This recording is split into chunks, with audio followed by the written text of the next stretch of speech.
Hi hello నమస్తే వనకం ఆదాబ్. నేను మీ Bhaskar తెమ్మ, sir అని పిలవచ్చు, అని కూడా పిలవచ్చు. సో మీ అందరికీ కూడా most welcome to the actually 2 marks and 1 mark series మనం చేస్తున్నాం కదా. సో ఎవరికైతే ఫిజిక్స్ ఇంటర్ ఫస్ట్ ఇయర్ ఫిజిక్స్లో ఎవరికైతే బేసిక్స్ రావో, ఇప్పటివరకు కూడా అసలు చదువుకోలేదు అండ్ చదువుకున్నా సరే అర్థం కావట్లేదు, మీలాంటి వాళ్ళందరికీ కూడా ఈ టాపిక్స్ అనేవి చెప్తున్నా. సో ఇక్కడ నేను చెప్పే విషయాలు ఎలా ఉంటాయి, ఏ రకంగా ఉంటాయి, క్లారిటీగా వినండి. ఎవరికైతే ఇప్పటివరకు అస్సలు బేసిక్స్ రావు ఫిజిక్స్కి అండ్ బట్టి పట్టాల్సి వస్తుందో మీలాంటి వాళ్ళకి ఇది పండగ, ఓకేనా. అండ్ వీడియోస్ అనేవి డెఫినెట్లీ లెంతీగా ఉంటాయి, చాలా షార్ట్గా ఏమి ఉండవు, సో చాలా లెంతీగా ఉంటాయి. సో ఎవరైతే ఈ విషయాలను అర్థం చేసుకుని విందామంటే వినండి, ఓకేనా. ఎందుకంటే ప్రతి చిన్న టాపిక్ కూడా డీటెయిల్గా ఎక్స్ప్లెయిన్ చేసుకుంటూ వెళ్తా. దీనివల్ల ఏమవుతుందంటే కాన్సెప్ట్ అనేది నీట్గా అర్థమవుతుంది. వన్స్ అర్థమైపోతే ఇంక నువ్వు బట్టి పట్టాల్సిన అవసరం లేదు, జస్ట్ లైన్స్ అనేవి చేసుకుంటూ వెళ్ళిపోవచ్చు అనమాట. ఇది situation. So already units and measurement motion and straight line అయిపోయింది. ఇప్పుడు next topic motion and plane. So దీన్ని ఒకసారి చెక్ చేసుకుని వెళ్దాం. ఫస్ట్ క్వశ్చన్ ఏంటంటే స్కేలర్ వెక్టర్ ఏంటి తేడా. మీరు యాక్చువల్గా అబ్జర్వ్ చేస్తే ఫిజికల్ క్వాంటిటీస్లో మనకి 2 టైప్స్ ఆఫ్ క్వాంటిటీస్ ఉంటాయి, ఒకటి స్కేలర్, ఇంకొకటి వెక్టర్ అనమాట. సో ఇంతకీ ఫిజికల్ క్వాంటిటీస్ అంటే ఏంటి సార్ అనుకుంటే వేటినైతే మనం లెక్క పెట్టగలమో ఆ క్వాంటిటీస్ అన్నింటినీ కూడా ఫిజికల్ క్వాంటిటీస్ అంటాం. ఫర్ ఎగ్జాంపుల్కి లెంత్ ఉందనుకో, లెంత్ నువ్వు మెజర్ పెట్టగలవు కదా. సో లెంత్ ఎంత ఉంది, ఫర్ ఎగ్జాంపుల్కి ఒక 5 మీటర్స్ లెంత్ ఉంది అనుకుని అంటాం ఫర్ ఎగ్జాంపుల్, ఓకేనా. నెక్స్ట్ టైం ఉందనుకో, టైం ఎంత అయిందిరా బాబు అంటే ఒక 5 hours అయింది, లెక్క పెట్టగలవు కదా. సో దీని అన్నింటినీ కూడా ఫిజికల్ క్వాంటిటీస్ అంటాం. అండ్ నీకు అర్థమైంది కదా సిచ్యువేషన్. సో మరి నాన్ ఫిజికల్ క్వాంటిటీస్ ఏంటి అనుకునంటే ప్రేమ ఉంది, ప్రేమ ఎంత ఉందో నువ్వు లెక్క పెట్టగలవా, లెక్క పెట్టలేవు. సో అండ్ కోపం ఎంత ఉంది లెక్క పెట్టగలవు, లెక్క పెట్టలేవు. ఏదైతే మనం లెక్క పెట్టగలము వాటిని ఫిజికల్ క్వాంటిటీస్ అంటాం. అలాంటి ఫిజికల్ క్వాంటిటీస్ టోటల్గా ఎన్ని ఉంటాయంటే 2 రకాలు. ఏంటి ఆ 2 రకాలు? ఒకటి స్కేలర్ క్వాంటిటీ, రెండోది వెక్టర్ క్వాంటిటీ. స్కేలర్ అంటే ఏంటంటే దేనికైతే కేవలం వాల్యూ చెప్తే చాలు, దాని యొక్క మ్యాగ్నిట్యూడ్, దాని యొక్క వాల్యూ చెప్తే చాలు, దాన్ని ఏమంటాం స్కేలర్ క్వాంటిటీ అంటాం. ఏదైతే దానికి మ్యాగ్నిట్యూడ్తో పాటు డైరెక్షన్ పక్కాగా చెప్పాల్సి వస్తే వాటన్నిటిని కూడా ఈ రకంగా వెక్టర్ క్వాంటిటీస్ అంటారు. ఫర్ ఎగ్జాంపుల్కి లెంత్ 5 meters, డైరెక్షన్ నీకు చెప్పాల్సిన అవసరం లేదు. సో నేను చెప్పే పాయింట్ ఏంటంటే ఈ స్కేలర్కి కేవలం ఏవైతే క్వాంటిటీస్ ఉన్నాయో అవి మాత్రం ఉంటాయి, మ్యాగ్నిట్యూడ్ మాత్రం ఉండేటట్లుగా ఉంటాయి. కానీ నువ్వు వెక్టర్ క్వాంటిటీస్ తీసుకున్నావు అనుకో, వెక్టర్ క్వాంటిటీస్కి ఫర్ ఎగ్జాంపుల్కి నేను ఫోర్స్ అనేదాన్ని తీసుకున్నా. సో ఫర్ ఎగ్జాంపుల్గా నేను ఫోర్స్ అనేదాన్ని తీసుకుంటున్నా. ఫోర్స్ ఎంత అనుకుని చెప్పారా అనుకున్నా, 5 Newton ఫోర్స్ అనుకున్నాను. అయితే 5 Newton నేను ఎప్పుడైతే ఫోర్స్ అని చెప్పానో ఇది ఎటువైపు వెళ్తుంది, ఫర్ ఎగ్జాంపుల్కి ఎటు ఒక వైపు వెళ్ళాలి కదా. ఫర్ ఎగ్జాంపుల్ చూడండి, ఇది ఒక ప్లేస్ అనుకుంటే దీని బ్లాక్ ఉందంటే 5 Newton ఫోర్స్ రైట్ సైడ్కి వెళ్తుందా, లెఫ్ట్ సైడ్కి వెళ్తుందా, పైకి వెళ్తుందా, కిందకి వెళ్తుందా, నార్త్ ఈస్టా, లెఫ్ట్ ఈస్టా, పైకి వెళ్తే ఇటో ఒకటి మనం చూపించాలి డెఫినెట్లీ. ఎందుకంటే నువ్వు ఫోర్స్ అప్లై అవుతుందంటే అది ఆబ్జెక్ట్ అనేది మూవ్ అవుతున్నట్టు, అది ఎటువైపు మూవ్ అవుతుంది, ఇటువైపు అవుతుంది అనేది డెఫినెట్లీ చెప్పాలి. ఇది ఫోర్స్కి సంబంధించి. నువ్వు ఫర్ ఎగ్జాంపుల్కి నువ్వు డిస్ప్లేస్మెంట్ తీసుకున్నా, డిస్ప్లేస్మెంట్ని బట్టి వెలాసిటీ తీసుకున్నా, వెలాసిటీ బట్టి యాక్సిలరేషన్ తీసుకున్నా, నీకు ఈ మూడిటికి కూడా మనకి డెఫినెట్లీ కూడా డైరెక్షన్ అనేది చెప్పాలి. ఎందుకంటే డిస్ప్లేస్మెంట్లో ఏ నుండి బి వరకు వెళ్ళేటప్పుడు ఆబ్జెక్ట్ ఎటు నుండి ఎటు మూవ్ అయింది, రైటా, లెఫ్టా, పైకా, కిందకి అనేది చెప్తూ ఉండాలి. సో కాబట్టి దీనికి డిస్ప్లేస్మెంట్ 5 meters, కానీ ఎటువైపు ఈస్ట్ వైపు అయితే ఈస్ట్ అనుకొని చెప్పాలి. కాబట్టి మ్యాగ్నిట్యూడ్ ఉంటుంది అండ్ డైరెక్షన్ ఉంటుంది. సో నేను ఒక మాటలో ఫైనల్గా చెప్పాలంటుంది ఏంటంటే స్కేలర్ అంటే జస్ట్ మ్యాగ్నిట్యూడ్ ఉండేవి మాత్రమే, జస్ట్ వాల్యూస్ చెప్తే చాలు, నువ్వు ఇంకా ఎక్స్ట్రా ఏం చెప్పాల్సిన అవసరం లేదు, ఓకేనా. కానీ వెక్టర్ అంటే మాత్రం మ్యాగ్నిట్యూడ్తో పాటు డైరెక్షన్ అనేది చెప్పే క్వాంటిటీస్ అన్నింటినీ కూడా వెక్టర్ క్వాంటిటీస్ అని అంటాం. నెక్స్ట్ క్వశ్చన్ ఏం అడుగుతున్నాడంటే ట్రయాంగిల్ ఆఫ్ వెక్టర్ ఎడిషన్ గురించి అడుగుతున్నాడు. ఏంటి ఈ ట్రయాంగిల్ ఆఫ్ వెక్టర్ ఎడిషన్, ఏంటి ఈ కాన్సెప్ట్ అనేది కొద్దిగా చెప్పడానికి ట్రై చేస్తాం. ఏంటంటే మనకు మామూలుగా వెక్టర్స్ని ఎలా మెజర్ చేస్తాం అనడానికి బోల్డ్ అండ్ వేస్ ఉంటాయి. ఏంటి ఆ వేసు అనుకుని చెప్పడానికి ట్రై చేస్తే, సో ఇప్పుడు నా దగ్గర ఇది ఒక వెక్టర్ ఉంది, ఒకనే ఇది వెక్టర్ ఏ అనుకున్నది. ఫర్ ఎగ్జాంపుల్కి ఇంకొక వెక్టర్ ఉంది, ఇది ఒక వెక్టర్ బి. సో ఈ 2 వెక్టర్స్ని కలిపితే నాకు ఎంత వస్తుంది వాల్యూ నాకు తెలియదు. సో దీన్ని కలపాలంటే నేను ఏం చేస్తానంటే నా దగ్గర 2 ఆప్షన్స్ ఉన్నాయి. ఫస్ట్ పాయింట్, ఈ 2 వెక్టర్స్ని కూడా నేను ఇలా పెట్టేసుకున్నా, ఓకే. 2 వెక్టర్స్ని కూడా నేను ఇలా పెట్టుకున్నా. ఈ రెండింటిని కలిపితే వచ్చే వాల్యూ నాకు ఎక్కడి నుండి వస్తుంది తెలుసా, కరెక్ట్గా ఈ మిడిల్ నుండి వస్తుందంట. ఎందుకు మిడిల్ నుండి వస్తుంది, దీన్ని అబ్జర్వ్ చేసుకుంటూ వెళ్తే ఎందుకు మిడిల్ నుండి వస్తుంది, ఈ రకంగా మిడిల్ నుండి వచ్చే వెక్టర్ రైట్ ఆన్సర్ అవుతుంది, ఓకేనా. సో ఏ అండ్ బి ఇది మొదటిది. రెండో కైండ్ ఆఫ్ వెక్టర్ ఉంది, రెండో కైండ్ ఆఫ్ సిచ్యువేషన్. ఫర్ ఎగ్జాంపుల్కి ఇదే వెక్టర్ ఏ, ఇది vector A, at the same time ఇంకొకటి వెక్టర్ బి అనేదాన్ని తీసుకున్నా. దీన్ని తీసుకునేటప్పుడు ఈ రెండింటిని ప్లస్ చేస్తే నాకు ఎంత వాల్యూ వస్తుందిరా బాబు నాకు తెలియాలంటే ఇంకొక పాయింట్ ఉంది, ఈ రెండింటిని కూడా ఇలా జాయిన్ చేస్తా. అంటే ఒక హెడ్ చూడండి, ఒక హెడ్ ఒక టెయిల్. సో హెడ్ టెయిల్ అంటే ప్లస్ మైనస్ ఎలా సిరీస్ చేస్తామో ఆ రకంగా నువ్వు చేసుకుంటూ వెళ్తావు. మరి ఏకి బీకి కలిపితే వచ్చే వాల్యూ ఎంత అవుతుంది అంటే దాని వాల్యూ చూడండి, ఇదిగో ఇలా ఈ రెండింటిని కలిపితే వచ్చే వాల్యూని ఇలా వస్తుంది అనమాట. సో ఆ వెక్టర్.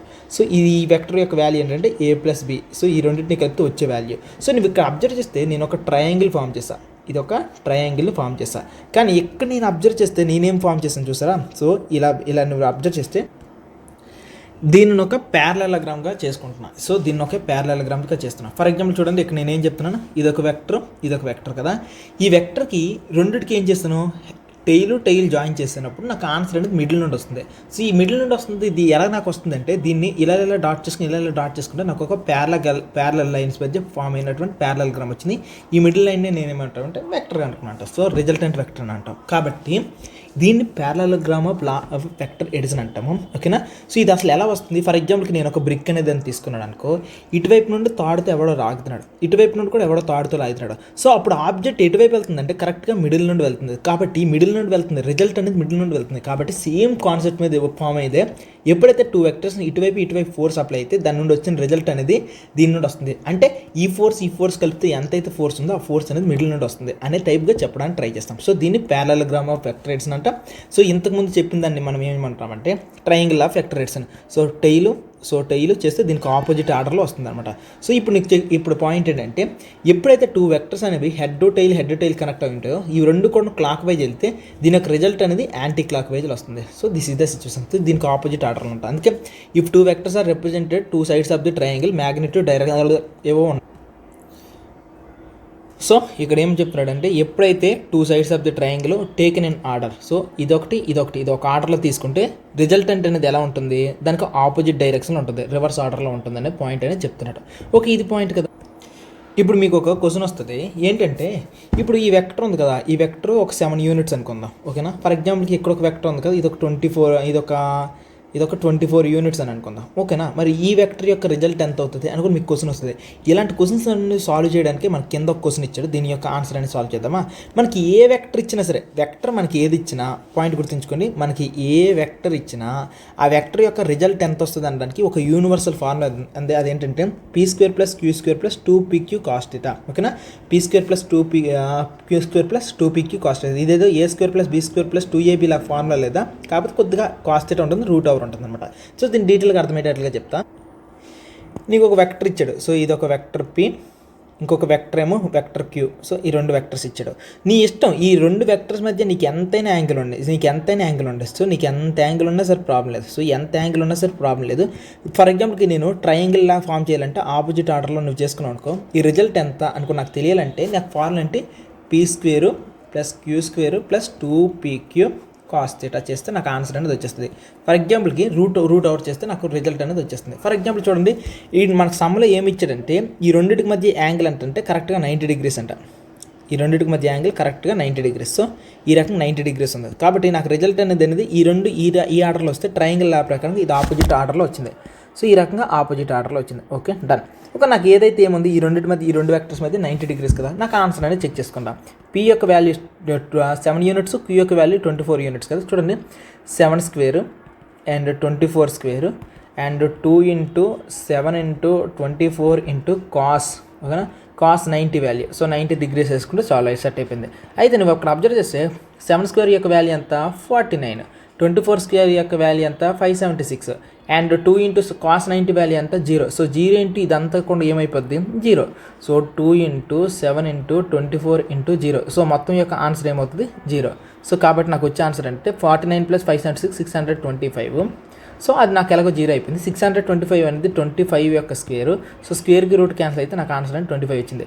సో నీకు ఇక్కడ ఏం చెప్పాలనుకుంటున్నాను, ఈ మూడో సైడ్ అంతా 25 అనేది ఇదేదో ట్రిగనోమెట్రీ లాగా ఉంది కదా, ట్రిగనోమెట్రీ లాంటిదే ట్రిగనోమెట్రీ. అయితే నీకు ఇక్కడ అబ్జర్వ్ చేస్తాను నేనేంటంటే నేను ఒక యూనివర్సల్ ఫార్ములా ఇచ్చాను.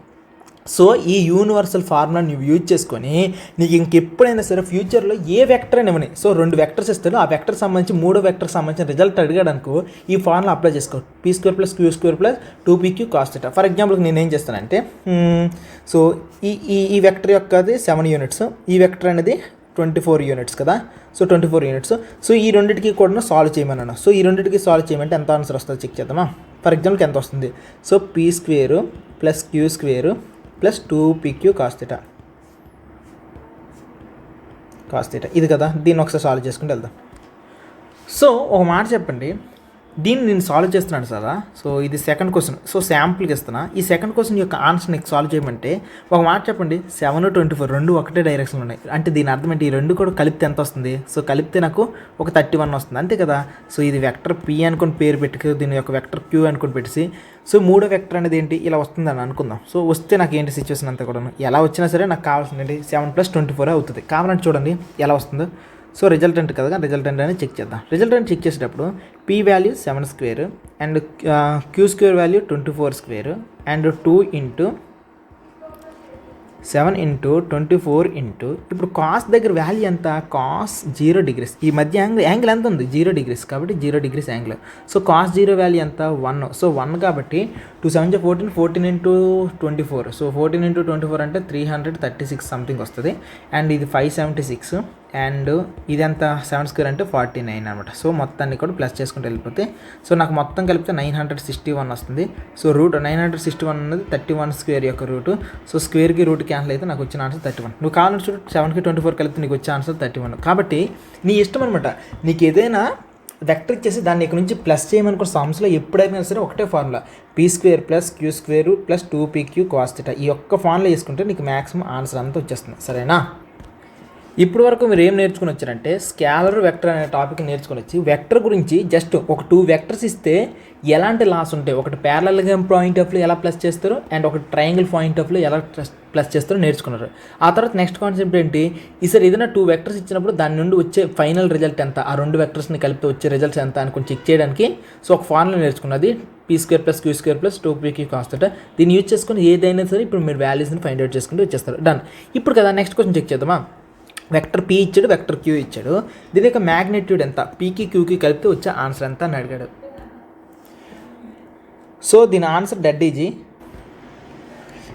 ఈ సమ్ అర్థం చేసుకోవడంలో మీకు 2 కాన్సెప్ట్స్ అర్థం కావాలి. ఫస్ట్ కాన్సెప్ట్ ఏంటంటే ఇక్కడ వెక్టర్ పీ అనేది ఇచ్చాడు అండ్ వెక్టర్ క్యూ అనేది ఇచ్చాడు, 2 ఇచ్చాడు కదా. ఈ రెండింటిని ప్లస్ చేయమన్నాడు. ప్లస్ చేయమన్నప్పుడు ఏం చేస్తామంటే ఐని ఐతో ప్లస్ చేస్తాం. కాబట్టి 2i + 4i ఎంత 6i వచ్చింది.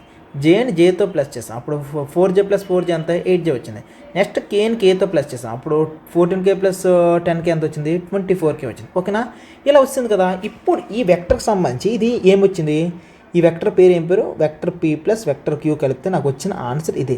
ఇప్పుడు ఈ వెక్టర్ యొక్క నాకు మ్యాగ్నిట్యూడ్ కావాలనుకో, మ్యాగ్నిట్యూడ్కి ఎప్పుడు కూడా ఏం చేస్తామంటే సో దాని యొక్క వాల్యూ కావాలంటే ఇలా మాడ్యులస్ పెట్టేస్తాం. సో అప్పుడు ఏంటి ఆ వెక్టర్ యొక్క వాల్యూ నాకు అనేది వచ్చేస్తుంది. సో ఇప్పుడు నాకు ఇది కావాలంటే ఏం చేస్తాను తెలుసు, సింపుల్గా ఒక టాపిక్ ఏం చేస్తాను తెలుసా, రూట్ పెట్టేసి ఇక్కడ 6 ఉంది కదా, 6² 8² అండ్ 24² ఈ మూడింటిని కలిపిస్తే నాకు ఒక వాల్యూ వస్తుంది. ఫర్ ఎగ్జాంపుల్ 676 వస్తుంది, అదంతా √26 అయిపోయిందిలే. ఓకే, దాన్ని ఇప్పుడు ఫర్ ఎగ్జాంపుల్కి కేవలం వెక్టర్ పీ యొక్క నాకు వాల్యూ అడిగాడు అనుకో, వెక్టర్ పీ యొక్క మ్యాగ్నిట్యూడ్ అడిగితే నేను ఏం చేసేవాడిని తెలుసా, √ ఇప్పుడు ఫర్ ఎగ్జాంపుల్కి అడుగుతున్నా ఈ 2i + 4j + 14k ఉంది కదా, దీన్ని ప్లస్ చేసేవాడిని 2² + 4² + 14². ఓకేనా, డన్. ఇదే నాకు వెక్టర్ క్యూకి సంబంధించిన మ్యాగ్నిట్యూడ్ కావాలనుకో నేనేం చేస్తాను, ఐకి ముందేముంది 4 కాబట్టి 4² అండ్ జేకి ముందు ఇంకొకటి ఏముంది 4² అండ్ కేకి ముందు ఏముంది 10². సో దీని అంతటికి నేను రూట్ చేసి నాకు వచ్చేస్తుంది. ఇప్పుడు ఏమడిగాడు సో పీ + క్యూకి సంబంధించింది అడిగారు కాబట్టి మనం ఏం చేస్తాం, పీకి క్యూకి కలిపేస్తాం. ఓకేనా, పీకి క్యూకి ఐతో జేన్ జేతో అండ్ కేన్ కేతో కలిపేసి వచ్చిన వాల్యూకి మనం మ్యాగ్నిట్యూడ్ ఫైండ్ చేస్తాం, √6² + 8² + 24². దాట్స్ ఇట్, ఇక్కడతో అయిపోయింది. ఈసారి నెక్స్ట్ క్వశ్చన్ చూద్దాం. ఈ క్వశ్చన్ని అర్థం చేసుకోవాలంటే మినిమం డిగ్రీ చదవండి, జస్ట్ కామెడీ చేశాను. వెర్టికల్ కాంపోనెంట్ ఆ తర్వాత నెక్స్ట్ కాన్సెప్ట్ ఒకసారి చెక్ చేద్దాం. సో ఒక వెక్టర్ ఇచ్చాడు, ఆ వెక్టర్కి సంబంధించినంత వరకు వెర్టికల్ కాంపోనెంట్ అంట, హారిజాంటల్ కాంపోనెంట్ అంట అండ్ యాంగిల్ ఎంత మేక్ చేస్తున్నారు. ఒకవేళ వెర్టికల్ కాంపోనెంట్ హారిజాంటల్ కాంపోనెంట్ ఒకదానికొకటి ఈక్వల్ అయితే ఎంత యాంగిల్ మేక్ చేస్తుంది, ఇలాంటి క్వశ్చన్స్ అన్నీ అడిగాడు. సో ఒకసారి ఆన్సర్ చెప్పడానికి ట్రై చేద్దాం. ముందుగా మనకి యాక్చువల్లీ ఒక వెక్టర్ ఉందనుకో, యూజువల్లీ మనం ఒక గ్రాఫ్ తీసుకుందాం. సో గ్రాఫ్ తీసుకుంటే సో ఇది ఒక గ్రాఫ్, సో ఇది x యాక్సిస్, ఇదేమో y యాక్సిస్. ఇలా నువ్వు గ్రాఫ్ ఎప్పుడైతే తీసుకున్నావో x యాక్సిస్లో ఉన్న డైరెక్షన్ అన్ని i అనే డైరెక్షన్తో చూపిస్తావు. ఫర్ ఎగ్జాంపుల్కి 3i అని చూపించానంటే దాని అర్థం ఏంటి, 1 2 3. సో 3 పాయింట్ దగ్గర గ్రాఫ్ అనేది 0 నుండి 3 వరకు ఒక వెక్టర్ ఉంది అనుకుని పాయింట్ అనమాట. సో అదే రకంగా j అనే పాయింట్ చూపించినంటే అది y యాక్సిస్ అండ్ k అనుకొని చూపించినట్టు అది ఇలా వస్తుంది అనమాట. దానికి ప్రెజెంట్ అవసరం లేదు. అయితే కొన్ని వెక్టర్స్ ఇలా x యాక్సిస్లో కాకుండా ఇలా నిలువుగా కాకుండా కొన్నిసార్లు ఇవి ఎలా ఉంటాయంటే కొన్ని పొజిషన్ వెక్టర్స్ ఉంటాయి. ఫర్ ఎగ్జాంపుల్కి ఈ పాయింట్ O అనే పాయింట్ కదా, ఈ O అనే పాయింట్ నుండి ఫర్ ఎగ్జాంపుల్ ఇక్కడ ఆర్ అనే పాయింట్ వరకు ఉంటుందన్నమాట. సో ఈ ఆర్ అనే పాయింట్ వరకు కొన్ని వెక్టర్లు వస్తాయి. సో ఇలాంటి వెక్టర్నే మనం ఏమంటే పొజిషన్ వెక్టర్. సో ఓ అనే పాయింట్ నుండి ఆర్ అనే పాయింట్ వరకు ఒక వెక్టర్ అనేది వచ్చేసింది. That's it. ఓకేనా, డన్. ఇప్పుడు ఇలా ఉంది కదా, ఈ వెక్టర్ పేరు ఏం పేరు? So for example small R అనే వెక్టర్. సో ఈ వెక్టర్ పేరు స్మాల్ ఆర్ అనే వెక్టర్. ఓకే, ఇప్పుడు ఇవాళ నేను ఏం చెప్పాను క్లియర్గా చెప్పనా. ఫస్ట్ పాయింట్, మనకు యూజువల్ వెక్టర్స్ ఎక్స్ యాక్సిస్లో ఉంటే ఐ అనే పేరుతో ఉంటాయి, లేకపోతే వై యాక్సిస్లో ఉంటే జే అనే వెక్టర్తో ఉంటాయి. కానీ కొన్ని వెక్టర్స్ ఏంటి ఇలా మిడిల్లో నుండి ఇలా మిడిల్లో ఒక పాయింట్ నుండి ఆరిజిన్ వరకు కూడా వెళ్ళే వెక్టర్స్ ఉంటాయి. ఫర్ ఎగ్జాంపుల్కి నేను ఆర్ అనే వెక్టర్ తీసుకున్నాను. ఓకే, ఇలాంటి వెక్టర్స్ని నేను మెజర్ చేయాలంటే ఎలా మెజర్ చేయొచ్చు అనే కాన్సెప్ట్కి చెక్ చేయాలంటే మీకు ప్యారలలోగ్రామ్లా లేకపోతే ట్రయాంగిల్ ఆఫ్ వెక్టర్ ఎడిషన్ ఈ కాన్సెప్ట్స్ కాకుండా ఇంక వేరేలా కూడా మెజర్ చేయొచ్చు. ఎలా మెజర్ చేయొచ్చు చెప్తే చూడండి. ఫస్ట్ పాయింట్ ఏం చేస్తామంటే ఈ వెక్టర్కి సంబంధించినంతవరకు కూడాను సో ఎక్స్ఎక్స్లో దాన్ని రిజల్వ్ చేస్తాం, వై యాక్సిస్లో రిజల్వ్ చేస్తాం. సార్ రిజల్వ్ అంటే ఏంటి? విడగొట్టడం అంటాం. సో వై యాక్సిస్ రిజల్వ్ అంటే ఏంటి? విడగొట్టడం అంటాం. ఫర్ ఎగ్జాంపుల్కి దీన్ని విడగొడితే ఎలా వస్తుందంటే తెలుసా, ఎక్స్ఎక్స్లో విడగొట్టాను కదా. సో ఎక్స్ఎక్స్లో విడగొడిస్తే దీని పేరు ఏం పేరు అంటే ఆర్ఎక్స్. ఓకేనా, ఈ వెక్టర్ పేరు ఆర్ఎక్స్ అనే వెక్టర్ని విడగొట్టా. అండ్ వైఎక్స్లో విడగొట్టాను అనుకో, సో దీని పేరు ఏమొస్తుందంటే ఆర్వై అనే వెక్టర్ వస్తుంది. సో ఫర్ ఎగ్జాంపుల్ నేను ఇక్కడ నీట్గా ఇలా డ్రా చేసుకుంటాను. ఫర్ ఎగ్జాంపుల్ ఇక్కడ ఈ వెక్టర్ ఉంది. సో ఈ వెక్టర్ పేరు ఆర్. సో ఈ వెక్టర్ని నేను రిజల్వ్ చేస్తున్నా. ఎలా రిజల్వ్ చేస్తున్నానంటే ఎక్స్ యాక్సిస్లో దీని పేరేంటి? ఆర్ఎక్స్ అనే వెక్టర్. వైఎక్స్లో దీన్ని రిజల్వ్ చేస్తే ఆర్వై అనే వెక్టర్. ఫస్ట్ టైం నీకు ఇబ్బందిగా ఉన్నా సరే నెక్స్ట్ టైం నుండి ఇదే అనమాట, ఇలానే ఉంటుంది. సో నువ్వు ఇంకేం ఆలోచించాల్సిన అవసరం లేదు. ఓకే, ఇప్పుడు మనకు సమ్లో ఏమి ఇచ్చాడంటే ఈ RX vector at the same time RY vector ఒకదానికొకటి ఈక్వల్ అంట. So RX vector RY vector ఈ రెండు ఒకదానికొకటి ఓకేనా. సో ఈ ఆర్ఎక్స్ వెక్టర్ని మనం ఏమంటాం తెలుసా, ఇంకో పేర్లో చెప్పాలంటే హారిజాంటల్ కాంపోనెంట్ అంటాం. మరి ఆర్వైని ఏమంటామంటే వెర్టికల్ కాంపోనెంట్. సో దీన్ని బట్టి నీకు ఏమర్థమైంది? మిడిల్లో ఉన్నటువంటి ఒక పొజిషన్ వెక్టర్కి సంబంధించినంతకు దాని యొక్క ఎక్స్ వెక్టర్ దానికి వైకి సంబంధించినవి ఒకదానికొకటి ఈక్వల్గా ఉంటాయి. ఇప్పుడు సమ్ ఒకసారి క్వశ్చన్ చూద్దామా. So the vertical component of a vector is equal to horizontal component of the vector. ఇది సిచ్యువేషన్. సో వాడు అడుగుతున్నాడు ఏంటి, ఎక్స్ యాక్సిస్తో ఎంత యాంగిల్ మేక్ చేస్తుంది వెక్టర్ అనుకుని అడుగుతున్నాడు. సో ఇది క్వశ్చన్ అనమాట.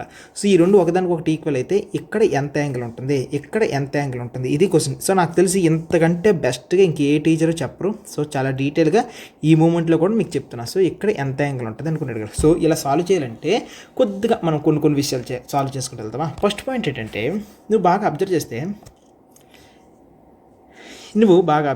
ఏం అబ్జర్వ్ చేయాలి ఏంటి అని అబ్జర్వ్ చేయాలంటే ఫర్ ఎగ్జాంపుల్కి ఇక్కడ ఈ వెక్టర్ ఉంది కదా. సో ఫర్ ఎగ్జాంపుల్కి ఇది ఒక వెక్టర్ ఉంది. ఈ వెక్టర్ పేరు ఆర్ అనే వెక్టర్. ఓకే, దీనికి హారిజాంటల్ కాంపోనెంట్ నేను డ్రా చేశాను. దీని పేరు ఆర్ఎక్స్ అనే వెక్టర్. ఓకే, దీనికి వెర్టికల్ కాంపోనెంట్ డ్రా చేసా. దీని పేరు ఏం పేరు అంటే ఆర్వై అనే కాంపోనెంట్. సో ఈ ఆర్కే ఎక్స్ వై అని డ్రా చేసా. ఒక మాట ఆలోచించు, ఇక్కడ ఎంతైతే ఉంటుందో చూడు, ఈ వై ఎంత ఉంటుందో ఇక్కడ కూడా ఆ వై అంతే కదా ఉంటుంది. సో దాని అర్థం ఏంటి? సో ఈ ఆర్వైలు ఎంత ఉంటుందో ఇది కూడా ఆర్వైఏ, కాబట్టి ఇది కూడా ఆర్వై అనుకుంటా. సో ఎందుకంటే ఇదంతో ఇది కూడా అంతే. సో సేమ్ అనమాట సిచ్యువేషన్. Okay, done. ఇప్పుడు నీకు ఏం అడిగాడు? యాంగిల్ అడిగాడు కదా. ఓకే, యాంగిల్ అడిగాడు. ఒకసారి చెప్పు, కాస్ థీటా వాల్యూ ఏంటి? కాస్ థీటా వాల్యూ ఏంటంటే adjacent side by hypotenuse. So adjacent side by hypotenuse అంటే ఆర్ఎక్స్ బై ఆర్. ఓకేనా, ఆర్ఎక్స్ బై ఆర్. సో ఒకసారి చెక్ చేద్దామా. R X vector by R. So ఈ వెక్టర్. Okay, done. సో ఇప్పుడు R X vector అంటే నేనేమని రాయొచ్చు? సో ఆర్ఎక్స్ వెక్టర్ అంటే నేనేమని రాయొచ్చు అంటే R cos theta. Okay, so ఇది నా పాయింట్ 1. ఒక మొదటిది. ఇప్పుడు రెండో సిచ్యువేషన్ చెక్ చేద్దామా. రెండో సిచ్యువేషన్ చెక్ చేస్తే నాకు సైన్ థీటా, ఈ ట్రయాంగిల్ నుండి సైన్ థీటా అంటే ఏంటి? సైన్ థీటా అంటే నాకు తెలిసింది ఏంటంటే ఆపోజిట్ సైడ్ నాకు ఏముంది?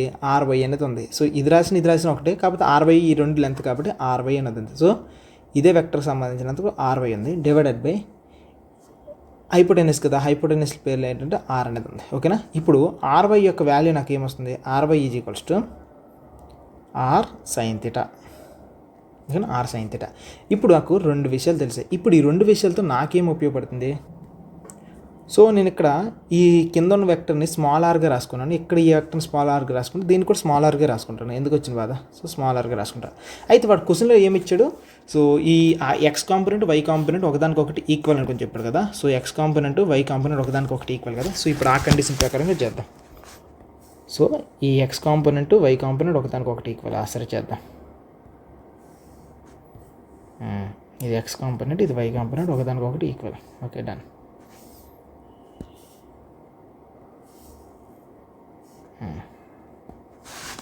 సో క్వశ్చన్లో ఏమి ఇచ్చాడంటే ఈ ఎక్స్ కాంపోనెంట్ వై కాంపోనెంట్ ఒకదానికొకటి ఈక్వల్ కదా. సో ఆర్ఎక్స్కి సంబంధించిన కాంపోనెంట్ అండ్ వెర్టికల్ కాంపోనెంట్ ఈ రెండింటి ఒకదానికి ఒకటి కాబట్టి R cos theta is equals to R sine theta. ఓకేనా. సో ఆర్ క్యాన్సిల్ అయిపోయింది. అప్పుడు కాస్ థీటా ఇటు వచ్చింది అనుకో, sine theta by cos theta is equals నాకు వచ్చిన ఆన్సర్ ఎంత 1. Sine theta by cos theta value ఎంత ట్యాన్ థీటా. సో ట్యాన్ థీటాకి ఎంత వాల్యూ నాకు 1. So theta is equals to 45 degrees అయితే నాకు ఆన్సర్ అనేది 1. కాబట్టి ఇక్కడ యాంగిల్ ఎంత ఏంటో డెఫినెట్లీ 45 degrees అయింటే ఆన్సర్ అనేది వచ్చి ఉంటుంది. ఇది సిచ్యువేషన్ అంతా కూడా డన్. ఓకేనా. సో ఇక్కడ కోసం చూడండి. సో ఇదే మీకు ఇక్కడ సమ్లో చెప్పి ఉంటాడు అనమాట. కాబట్టి మీరు ఏం టెన్షన్ తీసుకోవాల్సిన అవసరమే లేదు. ఓకేనా. సో ఇది ఆర్ సైన్ థీటా, నీకు అర్థం ఏంటో ఆర్ కాస్ థీటా, ఇది రెండు ఒకదానికొకటి ఈక్వల్ అయిపోతే కటింగ్ చేసుకుంటుందా. సో యాంగిల్ థీటా 45 degrees వచ్చింది. సో నీకు ఏం లేదు నబ్బా. సో ఇది వెక్టర్ ఆర్ అనుకో. సో ఇది ఆర్ఎక్స్, ఇదేమో ఇది ఆర్వై. ఓకేనా. ఇంకొక రకాలు చెప్పాలంటే ఆర్ఎక్స్ ప్లస్లో నువ్వు ఇంకొకటి ఆర్ కాస్ థీటా కూడా రాసుకోవచ్చు. దీని ఆర్వై ప్లస్లో నువ్వు ఆర్ సైన్ థీటా అనుకుని కూడా రాసుకోవచ్చు. ఏది రాసుకున్నా సరే నీ ఇష్టం అనమాట. సో రెండిట్లో ఏది రాసుకున్నా నీ ఇష్టం. ఓకేనా. థ్యాంక్స్ అని తీసుకోవాల్సిన అవసరం లేదు. నెక్స్ట్ చూడండి, నీకు 2 ఫోర్సెస్ అంట, ఒకదానికి 3 units, ఇంకో దానికి 5 units, దీని మధ్య యాంగిల్ 60 degrees అయితే మ్యాగ్నిట్యూడ్ ఆఫ్ ది రిజల్ట్ ఎంత అంత అనుకున్నాను అనుకో. పి అనే వెక్టర్ సంబంధించి 3 units ఇచ్చాడు, క్యూ అనే వెక్టర్ 5 units ఇచ్చాడు, యాంగిల్ 60 degrees ఇచ్చాడు కదా. సో నాకేం కావాలంటున్నాడు, దీనికి సంబంధించి రిజల్టెంట్ ఎంత అనుకున్నాడు కదా. సో ఇదేమో 3 units, ఇదేమో 5 units. ఓకేనా. రిజల్టెంట్ కావాలి. సో దీని యొక్క ఆన్సర్ ఏంటి, p² + q² + 2pq cos θ. ఈ సమ్ నీకు తెలుసు కదా. 3 కాబట్టి 3², 5 కాబట్టి 5² అండ్ 2 × 3 × 5 × cos 60 degrees వాల్యూ ఎంత 1/2. 1/2 1/2 క్యాన్సిల్ అయిపోతే 3² 9, 5² 25 అండ్ 2కి 2 క్యాన్సిల్ అయిపోతే 3 5 ఎంత 15. సో మొత్తానికి కలిపితే 49, 49 అంటే 7 units. సో ఇంతకుముందే చెప్పాను మీకు వాల్యూస్. సో ఈ వాల్యూస్ మనం నేర్చుకోవాలి. ఓకేనా. ఈ వాల్యూస్ నేర్చుకోవాలి. సో ఈ వెక్టర్ 3 అయితే, ఈ వెక్టర్ 5 అయితే, మిడిల్ రిజల్టెంట్ వెక్టర్ అనేది ఎంత వస్తుంది అనమాట. 7 units ఉన్న వెక్టర్ అనేది నువ్వు నేర్చుకుంటే చాలు. సో ఇక్కడతో నీకు మోషన్ ఇన్ ఏ ప్లేన్ అనే లెసన్కి సంబంధించినంతవరకు అన్ని ఇంపార్టెంట్ క్వశ్చన్స్ ఏవైతే ఉన్నాయో వాటన్నిటికీ కూడా డీటెయిల్గా ఎక్స్ప్లెయిన్ చేయడం జరిగింది. మీకు ఇంకా ఏమైనా ఎక్స్ట్రా ఈ టాపిక్ సంబంధించిన క్వశ్చన్స్ కావాలంటే అడగండి. సరేనా. నేను చెప్పడానికి ట్రై చేసుకుంటూ వెళ్తాను. డన్. బాయ్.